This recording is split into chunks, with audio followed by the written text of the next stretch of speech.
മരിച്ചു കിടക്കുന്നവരുടെ ഖബർ ഈ മുകൾ ഭാഗത്തുണ്ട്. ഇവർക്ക് ആർക്കെങ്കിലും ഇനി ഒരു സുബ്ഹാനല്ലാഹ് കഴിയോ? സുബ്ഹാനല്ലാഹ് ഒരു സുബ് രണ്ടക്ഷരം ചെല്ലാൻ കഴിയോ? ഒരു വിരലനക്കാൻ കഴിയോ? അത് ലാസ്റ്റ് ശ്വാസം വരെയല്ലേ ഉള്ളൂ.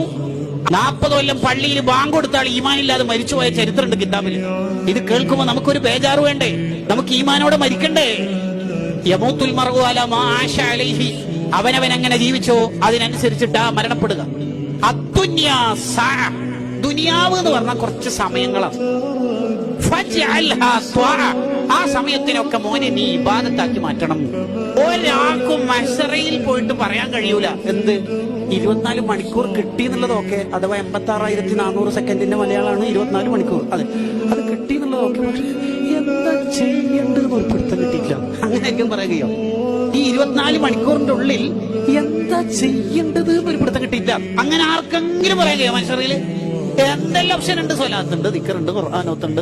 ഒരു സുബ്ഹാനല്ലാഹ്ന്റെ സമയം പോലും നമ്മൾ ആഖിറത്തിൽ ചെലവഴിക്കാത്തവരായി മാറരുതെന്ന് കിതാബുകളിൽ കാണും. ജീവിതത്തിൽ എന്താണോ കൂടുതൽ ചെയ്യുന്നത് എന്ന് ആരോടും ചോദിക്കേണ്ട.